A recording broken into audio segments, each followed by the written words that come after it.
우리 집 부엌에서 일어나는 일. 클로라민, 스테인리스 304, 테프론에 숨겨진 진실. 섹션 뭘 조건이 바뀌었다. 여러분이 매일 사용하는 수돗물. 조건이 바뀌었습니다. 과거에는 염소 소독만 했습니다. 하지만 지금은 다릅니다. 많은 지역에서 클로라민을 사용합니다. 클로라민은 염소와 암모니아를 결합한 소독제입니다. 왜 클로라민으로 바뀌었을까요?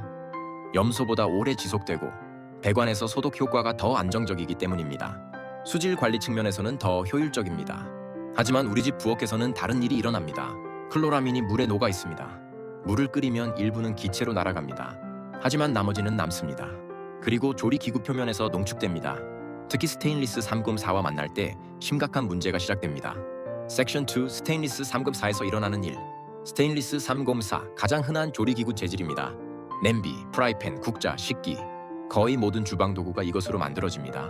스테인리스 304의 구성은 이렇습니다. 절 약 70%, 크롬 18%, 니켈 8%, 그리고 소량의 다른 금속들. 문제는 니켈입니다. 니켈은 중금속이자 알레르겐입니다. 정상 상태에서도 산성 음식과 만나면 조금씩 용출됩니다. 토마토 소스, 식초, 김치, 발효식품 이런 것들을 조리할 때 니켈이 녹아 나옵니다. 하지만 지금은 다릅니다. 클로라민이 들어있는 물로 조리할 때 상황이 완전히 달라집니다. 클로라민이 분해되면 클로라이드, 즉 염화물이 됩니다. 이 염화물이 스테인리스 표면에 농축됩니다. 염화물은 스테인리스의 부동태 피막을 파괴합니다. 부동태 피막은 스테인리스가 녹슬지 않게 보호하는 얇은 층입니다. 피막이 깨지면 어떻게 될까요? 금속이 직접 노출됩니다. 니켈, 크롬, 철이 이온 상태로 물에 녹습니다. 음식에 섞입니다. 그리고 우리 입으로 들어갑니다. 매일 세끼 반복됩니다. 이것은 단순한 밀양 용출이 아닙니다. 클로라이드가 계속 농축되는 환경에서 금속 용출은 가속됩니다. 오래 사용할수록 피막 손상은 누적됩니다. 그리고 이 금속 이온들은 장벽을 통과해 혈액으로 들어갑니다. 섹션 3 테프론 또 다른 위협. 스테인리스가 싫어서 테프론 코팅 제품을 선택했다면 어떨까요? 테프론 정식 명칭은 폴리테트라플루오레틸렌 PTF입니다. 놀라운 발명품입니다. 거의 모든 것이 달라붙지 않습니다. 조리가 편합니다. 기름도 적게 씁니다. 하지만 두 가지 문제가 있습니다. 첫 번째, 제조 과정입니다. 테프론을 만들 때 PFOA라는 화학 물질을 사용합니다. 퍼플루오로옥탄산, 이것은 영원한 화학 물질이라고 불립니다. 자연에서 분해되지 않습니다. 체내 반감기가 수년입니다. 간, 면역계, 호르몬을 교란시킵니다. 이제는 PFOA를 사용하지 않는다고 말합니다. 하지만 대체 물질도 유사한 구조입니다. 장기 안전성은 아직 검증되지 않았습니다. 두 번째, 사용 중 손상입니다. 테프론 코팅은 약합니다. 금속 수저로 긁으면 벗겨집니다. 세척 중에도 미세하게 마모됩니다. 그리고 이 미세한 코팅 조각이 음식에 섞입니다. 미세 플라스틱입니다. 장벽을 통과합니다. 혈류로 들어갑니다. 염증 반응을 일으킵니다. 클로라민 환경에서는 이것도 가속됩니다. 염화물이 코팅 표면을 공격합니다. 미세한 균열이 생깁니다. 곤에서 조리하면 이 균열이 확대됩니다. 결국 같은 경로입니다. 입, 장, 혈액, 그리고 전신으로. 섹션 4 몸에서 일어나는 일. 니켈, 크롬, PFOA, 미세 플라스틱 이것들이 몸에 들어오면 무슨 일이 일어날까요? 급성 독성은 없습니다. 한 번 먹는다고 쓰러지지 않습니다. 검사 수치도 정상 범위입니다. 그래서 안전하다고 말합니다. 하지만 몸은 다르게 반응합니다. 몸은 이것들을 이물질로 인식합니다. 배출해야 할 대상입니다. 간이 작동합니다. 신장이 작동합니다. 면역계가 작동합니다. 문제는 이것이 매일 반복된다는 것입니다. 아침, 점심, 저녁 물을 끓이고 음식을 조리하고 설거지를 합니다. 그리고 다시 같은 기구로 다음 식사를 준비합니다. 몸은 계속 처리합니다. 해독하고 걸러내고 배출하려 합니다. 하지만 유입 속도가 배출 속도를 앞지릅니다. 이것을 우리는 부하라고 부릅니다. 생리적 부하, 대사 부하. 부하가 쌓이면 어떻게 될까요? 첫째, 염증입니다. 만성 저등급 염증. 검사에는 나오지 않지만 몸은 계속 반응합니다. 피로, 두통, 소화불량, 피부 트러블.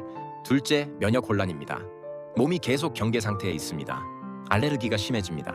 자가 면역 반응이 나타납니다. 셋째, 회복력 저하입니다. 정작 필요한 곳에 쓸 에너지가 부족해집니다. 잠을 자도 피곤합니다. 집중이 안 됩니다. 우울해집니다. 그리고 이것은 육체만의 문제가 아닙니다. 정신도 영향을 받습니다.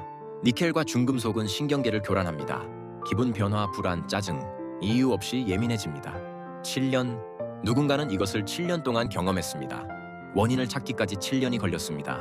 섹션 4 왜 아무도 말하지 않는가? 이 사실을 아는 사람은 있을까요? 있습니다. 수질 전문가는 압니다. 클로라민이 금속 배관을 부식시킨다는 것을. 그래서 산업시설에서는 다른 재질을 씁니다. 재료 과학자는 압니다. 염화물이 스테인리스 부동태를 파괴한다는 것을, 그래서 해양 환경에서는 316 등급 이상을 씁니다. 의학자는 압니다. 니켈이 알레르겐이고 PFOA가 독성 물질이라는 것을, 그래서 연구 논문이 나옵니다. 그런데 왜 아무도 말하지 않을까요? 첫째, 단편적 지식이기 때문입니다. 수질 전문가는 조리기구를 모릅니다. 재료 과학자는 인체 영향을 모릅니다. 의학자는 수돗물 처리를 모릅니다. 각자의 영역에서만 생각합니다. 둘째, 급성 위험이 아니기 때문입니다. 당장 죽지 않습니다. 법적 기준을 넘지 않습니다. 그래서 문제가 없다고 판단합니다. 셋째, 경제적 이해관계 때문입니다. 스테인리스 304는 저렴합니다. 테프론은 편리합니다. 대체하려면 비용이 듭니다. 그래서 침묵합니다. 하지만 누군가는 말해야 합니다. 특히 가족을 위해 매일 음식을 만드는 사람들에게 사랑으로 음식을 만듭니다. 영양을 생각하고 신선한 재료를 고르고 정성껏 조리합니다. 하지만 그 음식이 담기는 그릇이 사용하는 물이 치명적 물질을 전달하고 있다면 이것은 알 권리의 문제입니다. 섹션 6 무엇을 할 것인가? 그렇다면 우리는 무엇을 해야 할까요? 첫째, 물입니다. 클로라민은 끓여도 완전히 제거되지 않습니다. 활성탄 필터도 제한적입니다. 가장 확실한 방법은 역삼투압 정수기입니다. 또는 클로라민 제거 전용 필터를 사용해야 합니다. 조리용 물만이라도 정수된 물을 쓰십시오. 특히 국, 찌개, 밥처럼 오래 가열하는 음식은 더욱 중요합니다. 둘째, 조리기구입니다. 스테인리스 304를 버려야 합니다. 특히 오래 사용해서 표면이 거칠거나 변색된 것은 즉시 교체하십시오. 대안이 있습니다. 유리입니다. 화학적으로 완전히 불활성입니다. 산에도 열에도 안정적입니다. 용출이 없습니다. 냄비, 보관 용기는 유리로 바꾸십시오. 주철입니다. 시즌 처리된 주철팬은 안전합니다. 철은 필수 미네랄입니다. 소량 용출되어도 해롭지 않습니다. 오히려 철분 보충이 됩니다. 스테인리스를 써야 한다면 316 등급 이상을 쓰십시오. 몰리브덴이 첨가되어 내식성이 훨씬 높습니다. 니켈 용출도 적습니다. 테프론은 쓰지 마십시오. 편리하지만 대가가 큽니다. 주철이나 스테인리스 316으로 충분히 대체 가능합니다. 셋째, 기존 기구 관리입니다. 당장 바꿀 수 없다면 최소한 이렇게 하십시오. 산성 음식을 장시간 조리하지 마십시오. 토마토 소스, 김치찌개는 짧게 끓이고 다른 용기에 옮기십시오. 사용 후 즉시 씻고 완전히 건조시키십시오. 물기가 남으면 염화물이 농축됩니다. 표면이 손상되면 바로 버리십시오. 긁힌 테프론, 변색된 스테인리스는 안전하지 않습니다. 넷째, 가족에게 알리십시오. 특히 아이가 있는 집이라면 더욱 중요합니다. 아이의 몸은 더 취약합니다. 해독 능력이 낮습니다. 같은 양의 노출도 더 큰 영향을 미칩니다. 부모는 사랑으로 음식을 줍니다. 하지만 그 음식이 아이를 서서히 해친다면 이것은 사랑이 아닙니다. 알고도 방치하는 것은 더 큰 문제입니다. 섹션 7, 이것은 개인 문제가 아니다.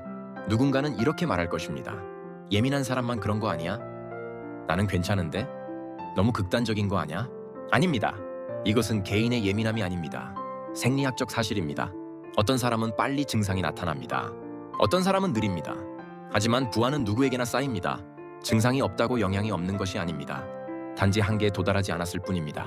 그리고 이것은 개인 문제가 아닙니다. 구조 문제입니다. 수질 처리 방식이 바뀌었습니다. 하지만 가정용 조리기구 기준은 그대로입니다. 안전성 평가는 과거 조건에 기반합니다. 새로운 상호작용은 고려되지 않았습니다. 이것은 시스템 실패입니다. 우리는 8 커먼스를 이야기했습니다. 물, 공기, 신체, 이것들은 개인 소유가 아니라 공유지입니다. 한 명이 조심한다고 해결되지 않습니다. 구조가 바뀌어야 합니다. 수질 당국은 클로라민 사용 시 가정용 기구 영향을 공지해야 합니다. 제조사는 더 안전한 재질로 전환해야 합니다. 의료계는 만성 저등급 노출의 누적 영향을 연구해야 합니다. 하지만 이것이 바뀌기를 기다릴 수는 없습니다. 지금 당장 우리 가족이 노출되고 있기 때문입니다. 섹션 8, 7년의 고통이 준 교훈. 누군가는 이것을 7년 동안 몸으로 경험했습니다. 원인을 모를 때의 고통. 의사는 이상 없다고 합니다. 검사 수치는 정상입니다. 하지만 몸은 계속 신호를 보냅니다. 피로, 염증, 통증, 우울. 정신적 고통도 컸습니다. 내가 예민한 건가? 내가 이상한 건가? 자책합니다. 주변에서는 이해하지 못합니다. 그러다 발견했습니다. 조리기구였습니다. 물이었습니다. 바꾸자 달라졌습니다. 서서히 회복되었습니다. 7년, 돌아보면 너무 긴 시간입니다. 하지만 이 경험이 준 교훈이 있습니다. 증상은 적입니다. 원인은 환경입니다. 몸은 거짓말하지 않습니다. 다만 우리가 듣지 못할 뿐입니다. 그리고 이것을 혼자만 알 수는 없습니다. 같은 고통을 겪는 사람이 더 있을 것입니다. 아직 원인을 모르는 사람이 더 많을 것입니다. 그래서 이것을 말합니다. 유튜브에 올립니다. 널리 퍼뜨립니다. 섹션 9 매즘, 사랑이라면 사랑으로 음식을 만듭니다. 가족을 위해, 아이를 위해, 배우자를 위해 신선한 재료를 고릅니다. 영양을 생각합니다. 정성껏 조리합니다. 따뜻하게 내놓습니다. 하지만 그 음식이 담기는 그릇이, 사용하는 물이 서서히 사랑하는 사람을 해치고 있다면 이것은 모순입니다. 사랑의 이름으로 독을 주는 것입니다. 알았다면 바꿀 수 있습니다. 더 안전한 물을 쓸 수 있습니다. 더 나은 기구를 선택할 수 있습니다. 비용이 듭니다. 불편할 수 있습니다. 하지만 가족의 건강과 비교할 수 없습니다. 이것은 선택의 문제가 아닙니다. 알 권리의 문제입니다. 그리고 이제 당신은 알았습니다. 클로라민이 물에 있습니다. 스테인리스 304는 안전하지 않습니다. 테프론은 피해야 합니다. 대안이 있습니다. 바꿀 수 있습니다. 지금 당장 시작하십시오. 당신의 부엌을 점검하십시오. 물을 확인하십시오. 기구를 바꾸십시오.